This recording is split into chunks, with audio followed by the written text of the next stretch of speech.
85 pensioners అందరికీ మా నమస్కారాలు. ఈరోజు topic employees family pension scheme 1971.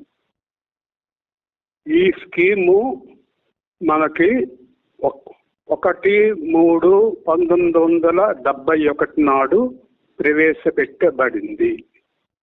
ఇది 15/11/1995 వరకు కొనసాగింది.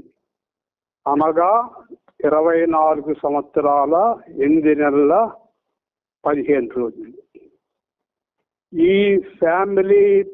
ఈ ఎంప్లాయీస్ ఫ్యామిలీ పెన్షన్ స్కీమ్ 1971 ఉద్దేశం ఏంటంటే, ఒకవేళ వర్కర్ ఎంప్లాయీ సర్వీస్లో చనిపోతే అతని నామినీకి, అంటే ముఖ్యంగా భార్యకి పెన్షన్ వస్తుంది.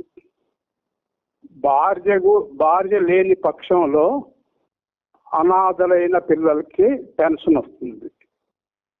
అది ఈ స్కీములో ముఖ్య ఉద్దేశం అన్నమాట. ఈ స్కీములో కంట్రిబ్యూషన్ ఎంప్లాయీస్ కంట్రిబ్యూషన్ నుంచి 1.16%, ఎంప్లాయర్స్ కంట్రిబ్యూషన్ నుంచి 1.16%. దీనికి గవర్నమెంట్ ఆఫ్ ఇండియా 1.16% యాడ్ చేస్తుంది. అంటే ఎంప్లాయీ 2.32% ఆఫ్ వేజెస్ కంట్రిబ్యూట్ చేస్తాడు. Government of India 1.16% of wages contribute చేస్తుంది. ఇక్కడ ముఖ్యంగా మనం చెప్పుకోవాల్సింది ఏంటంటే, employees provident funds and miscellaneous provisions act 1952 1/11/1952 నుంచి అమల్లోకి వచ్చింది. ఈ స్కీమ్ కింద, ఈ యాక్ట్ కింద 4 స్కీములు ఉన్నాయన్నమాట. ఫస్ట్ స్కీమ్ ఏంటంటే ఎంప్లాయీస్ ప్రావిడెంట్ ఫండ్ స్కీమ్ 1952. ఇది 1/11/1952 నుంచి అమల్లోకి వచ్చింది. రెండో scheme employees family pension scheme 1971. ఇది 1/3/1971 నుంచి అమల్లోకి వచ్చింది. ఇది 15/11/95 వరకు మాత్రమే అమల్లో ఉన్నది. మూడో scheme employees deposit linked insurance scheme 1976. ఇది 1/8/1976 నుంచి అమల్లోకి వచ్చింది. నాలుగో స్కీము ఎంప్లాయీస్ పెన్షన్ స్కీమ్ 1995. ఇది 16/11/1995 నుంచి అమల్లోకి వచ్చింది. ఈ 4 స్కీమ్స్ కి కామన్ సీలింగ్స్ ఉన్నాయి. ఆ కామన్ సీలింగ్స్ ఏంటో నేను ఇప్పుడు చదువుతాను మీకు. ఈ కామన్ సీలింగ్స్ నేను క్రమ పద్ధతిలో చదువుతున్నాను. 1/11/1952 నుంచి 31/5/1957 వరకు 300 సీలింగ్. 1/6/1957 నుంచి 30/12/1962 వరకు 500 సీలింగ్. 31/12/1962 నుంచి 10/12/1976 వరకు 1000 రూపాయలు సీలింగ్. 11/12/1976 నుంచి 31/8/1985 వరకు 1600 సీలింగ్. 1/9/1985 నుంచి 31/10/1990 వరకు 2500 సీలింగ్. 1/11/1990 నుంచి 39 1994 వరకు 3,500 సీలింగ్. 1/10/1994 నుంచి 31/5/2001 వరకు 5,000 సీలింగ్. 1/6/2001 నుంచి 31/8/2014 వరకు 6,500 సీలింగ్. 1/9/2014 నుంచి 15,000 సీలింగ్. ప్రస్తుతం 15,000 సీలింగ్ కొనసాగుతుంది. ఇక ఫ్యామిలీ పెన్షన్ స్కీమ్లో మనం అనుకున్నట్టు 1/3/1971 నుంచి 15/11/1995 వరకు కొనసాగిన ఈ స్కీమ్లో సీలింగ్స్ ఎప్పటి నుంచి ఎప్పటి వరకు ఉన్నాయి అన్నది ఒకసారి తెలుసుకుందాం. 1/3/1971 నుంచి 10/12/1976 వరకు 1,000 సీలింగ్. అంటే ఇక్కడ 1,000 సీలింగ్ మీద 1.16% అంటే ₹11.50 గరిష్ట కంట్రిబ్యూషన్. ఇది ఎంప్లాయీస్ కంట్రిబ్యూషన్ నుంచి గరిష్ట కంట్రిబ్యూషన్. ఎంప్లాయర్స్ కంట్రిబ్యూషన్ నుంచి మళ్ళీ ₹11.50 గరిష్ట కంట్రిబ్యూషన్. దీనికి మళ్ళీ ₹11.50 గవర్నమెంట్ ఆఫ్ ఇండియా యొక్క గరిష్ట కంట్రిబ్యూషన్. అంటే ఇక్కడ ఎంప్లాయీ ₹23 చెల్లిస్తే గవర్నమెంట్ కంట్రిబ్యూషన్తో కలిపి అది ₹34.50 అవుతుంది. తర్వాత 11/12/1976 నుంచి 31/8/1985 వరకు 1,600 సీలింగ్. ఇక్కడ కంట్రిబ్యూషన్ గరిష్ట కంట్రిబ్యూషన్ ₹18.50. ఎంప్లాయీస్ కంట్రిబ్యూషన్ నుంచి ₹18.50 ఎంప్లాయర్స్ కంట్రిబ్యూషన్ నుంచి. దీనికి ₹18.50 గవర్నమెంట్ జత చేస్తుంది. అంటే ఈ కాలంలో ₹37 గరిష్ట కంట్రిబ్యూషన్ ఎంప్లాయీ చెల్లిస్తాడు. గవర్నమెంట్ కంట్రిబ్యూషన్తో కలిపితే ₹55.50 గరిష్ట కంట్రిబ్యూషన్ అవుతుంది. 1/9/1985 నుంచి 31/10/90 వరకు ₹2,500 సీలింగ్. దీని మీద ₹29 ఎంప్లాయీస్ కంట్రిబ్యూషన్ నుంచి గరిష్ట కంట్రిబ్యూషన్. అదేవిధంగా ₹29 ఎంప్లాయర్స్ కంట్రిబ్యూషన్ నుంచి గరిష్ట కంట్రిబ్యూషన్.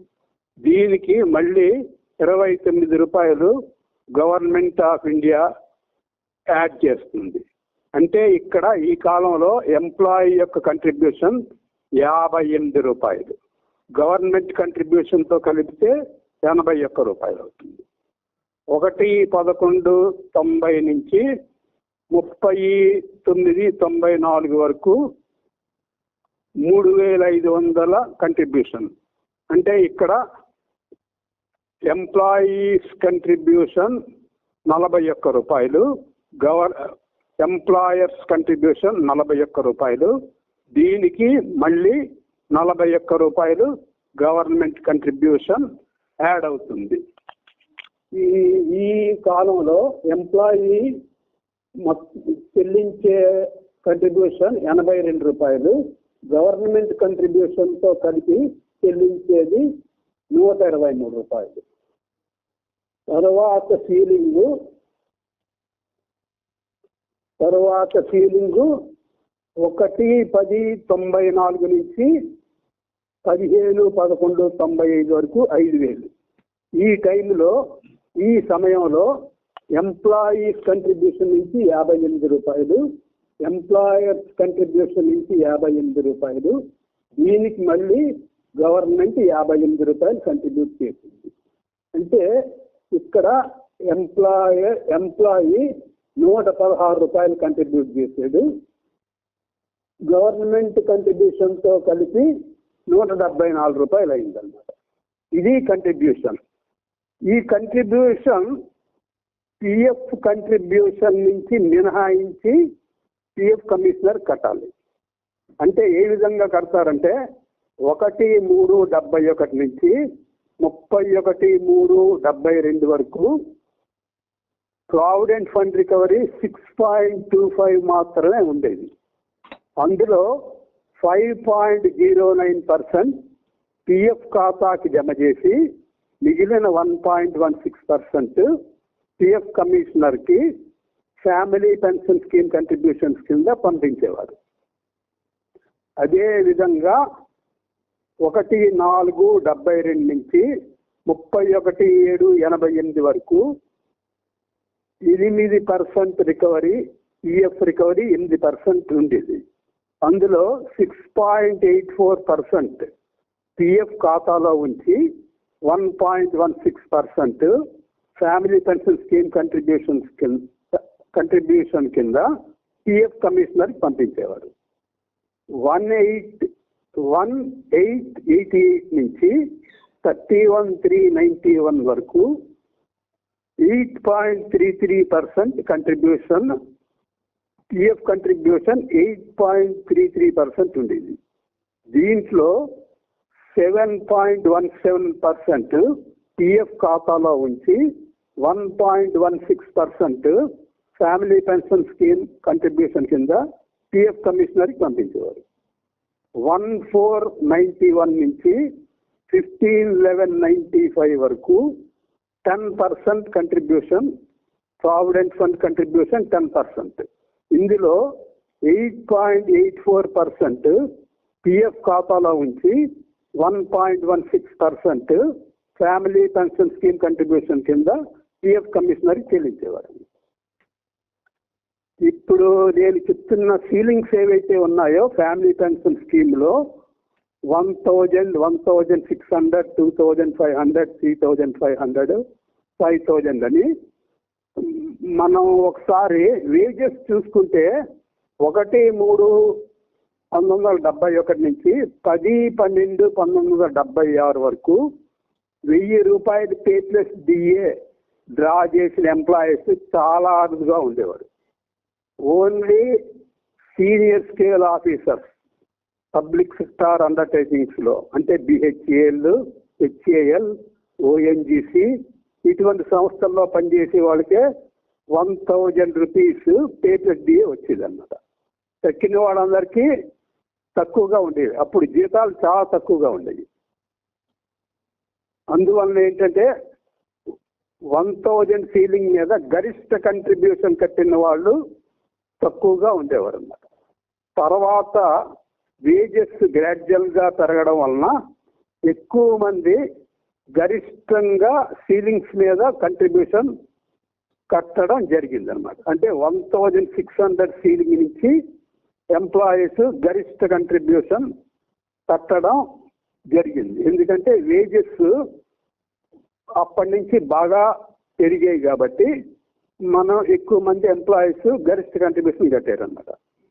సపోజ్ ఒక బిహెచ్ఏలో ఒక జనరల్ మేనేజర్ గారు ఉన్నారు. బిహెచ్ఏల్ అనేది 1/3/71 నాటికే స్థాపించబడి ఉన్నది. అందువలన అతను ఫ్యామిలీ పెన్షన్ స్కీమ్లో 1/3/71 నుంచి 15/11/95 వరకు అతను కంట్రిబ్యూషన్ కట్టాడు. అతను గరిష్ట కంట్రిబ్యూషన్ సీలింగ్స్ మీద కట్టాడు.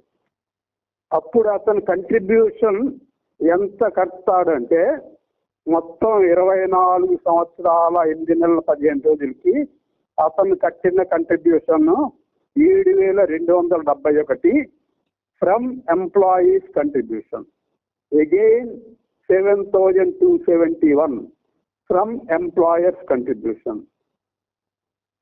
అగైన్ దీనికి గవర్నమెంట్ ఇచ్చిన కంట్రిబ్యూషన్ 7,271. దీనికి 1/3/71 నుంచి 15/11/95 వరకు ఈపీఎఫ్ఓ ప్రతి సంవత్సరం ప్రకటించిన ఇంట్రెస్ట్ యాడ్ చేస్తే 7,271 23,134 రూపాయలు అవుతుంది. మళ్ళీ ఎంప్లాయర్స్ కంట్రిబ్యూషన్ నుంచి కట్టిన 7,271 రూపాయి అగైన్ 23,134 రూపాయలు అవుతుంది. గవర్నమెంట్ కంట్రిబ్యూషన్ ఏదైతే ఉందో 7,271, అది కూడా 23,134 రూపాయలు అవుతుంది. అంటే ఈ జనరల్ మేనేజర్ గారు, డిహెచ్ఈలో పనిచేస్తున్న జనరల్ మేనేజర్ గారు తన జీతం నుంచి కట్టిన కంట్రిబ్యూషన్ టోటల్ 24 సంవత్సరాలు 8 నెలల 15 రోజుల్లో 46,268 రూపాయలు. గవర్నమెంట్ కంట్రిబ్యూషన్ కలిపితే 69,402 రూపాయలు.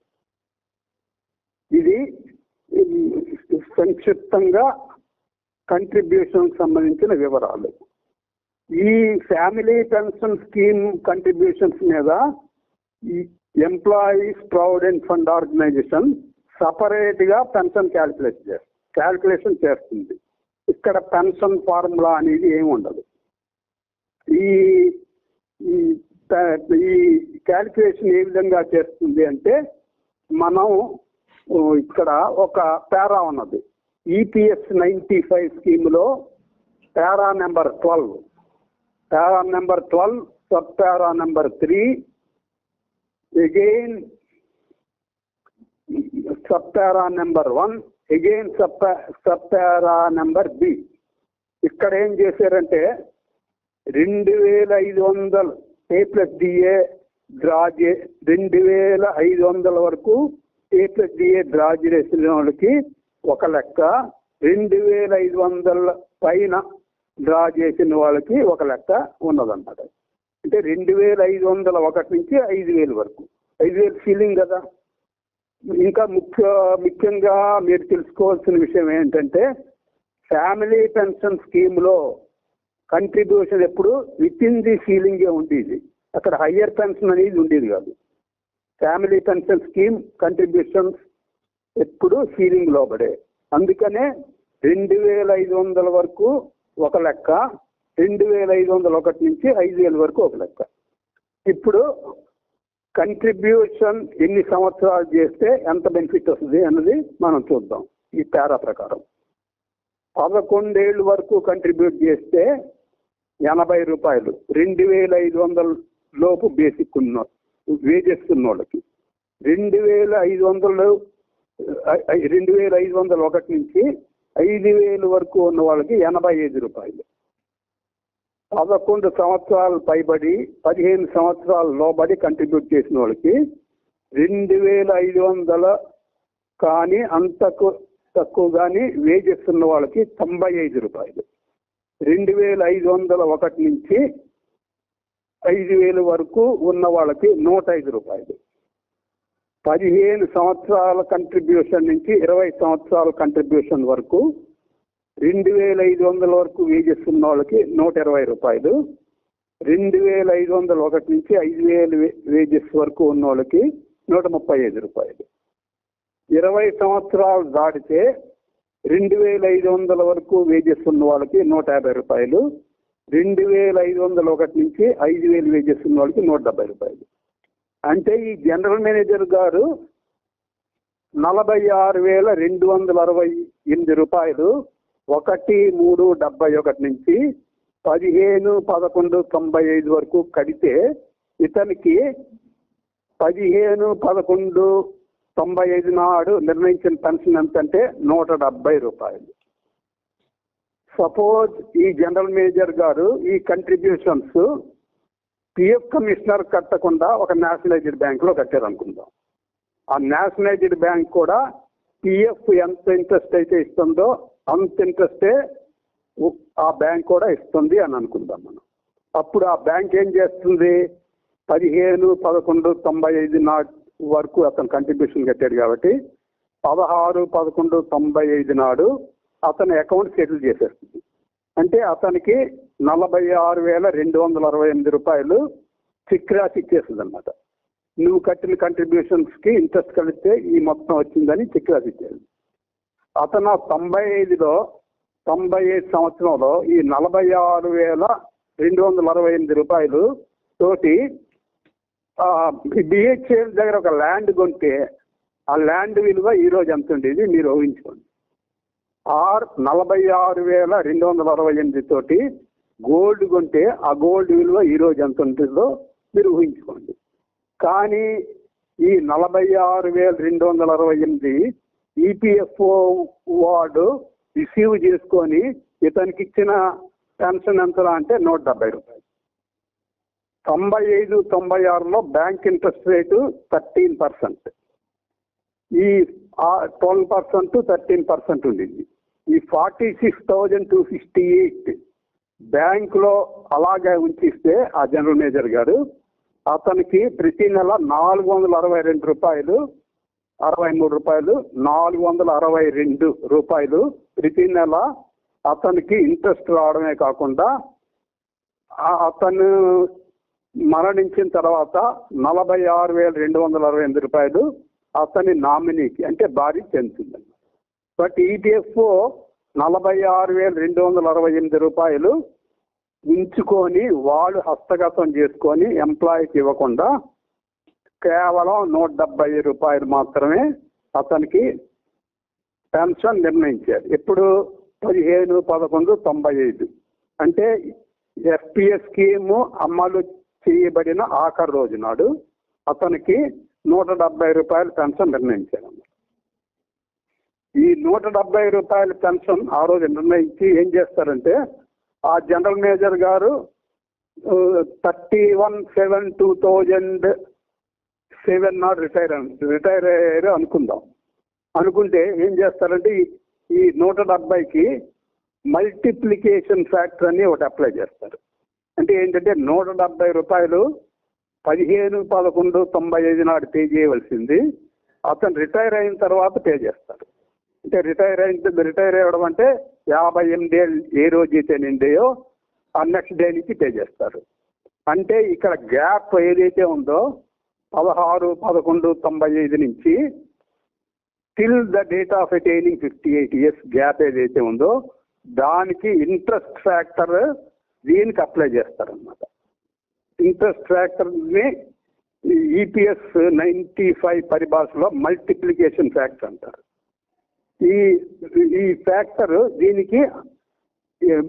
దీనికి అప్లై చేస్తారన్నమాట. 170 ఇంటూ మల్టిప్లికేషన్ ఫ్యాక్టర్ ఏ విధంగా ఉన్నది అన్నది ఒకసారి చూద్దాం మనం. ఈ మల్టిప్లికేషన్ ఫ్యాక్టర్స్ 16/11/95 నుంచి 9/6/2008 వరకు ఒక రేట్ ఉండేది. తర్వాత వీటిని మల్టిప్లికేషన్ ఫ్యాక్టర్స్ ని తగ్గించేశారు 10/6/2008 నుంచి. ఈ మల్టిప్లికేషన్ ఫ్యాక్టర్ ఏంటంటే చదువుతాను ఇప్పుడు బ్రీఫ్ గా. పాత multiplication factors less than 1 year అంటే less than 1 year gap between 16/11/95 to the date of attaining 58 years. అది 1 ఇయర్ కంటే తక్కువ ఉంటే multiplication factor 1.049. Less than 2 years 1.154. Less than 2 years అంటే 16/11/95 నుంచి the date of attaining 58 years మధ్యకాలం 2 సంవత్సరాల కంటే తక్కువ ఉంటే 1.154. Less than 3 years 1.269. అంటే 16/11/95 నుంచి the date of attaining 58 years మధ్యకాలం 3 సంవత్సరాల కంటే తక్కువ ఉంటే 1.269. అంటే 170 ఇంటూ 1.269 ఆ విధంగా చేస్తాను మరి. 170 into 1.049 if it is less than 1 year. If it is less than 2 years 170 into 1.154 ఆ విధంగా చేసి అతను రిటైర్ అయిన తర్వాత ఫ్యామిలీ పెన్షన్ స్కీమ్ సంబంధించిన పెన్షన్ ఆ విధంగా ఇస్తారన్నమాట. ఈ టేబుల్ పాత table up to less than 24 years వరకు ఉండేది. లెస్ దెన్ 24 ఇయర్స్ కి మల్టిప్లికేషన్ ఫ్యాక్టర్ ఏంటంటే 9.390. దీన్ని 10/6/2008 నుంచి తగ్గించారు. ఫస్ట్ లెస్ దెన్ 1 ఇయర్ పాత మల్టిప్లికేషన్ ఫ్యాక్టర్ 1.049. కొత్త మల్టిప్లికేషన్ ఫ్యాక్టర్ 1.039. అదే గరిష్టంగా లెస్ దెన్ 24 ఇయర్స్ ఉన్నప్పుడు పాత మల్టిప్లికేషన్ ఫ్యాక్టర్ 9.390. కొత్త మల్టిప్లికేషన్ ఫ్యాక్టర్ 6.101. అంటే ఇక్కడ మల్టిప్లికేషన్ ఫ్యాక్టర్ గరిష్టంగా 35.3% తగ్గించారన్నమాట. ఇక్కడ మనం ఒక ఉదాహరణ తీసుకున్నాం. 170 పెన్షన్ అనుకున్నాం కదా, పాత మల్టిప్లికేషన్ ఫ్యాక్టర్ తోటి లెస్ దెన్ 24 years చేస్తే 9.390 అంటే 170 into 9.390. ఇతనికి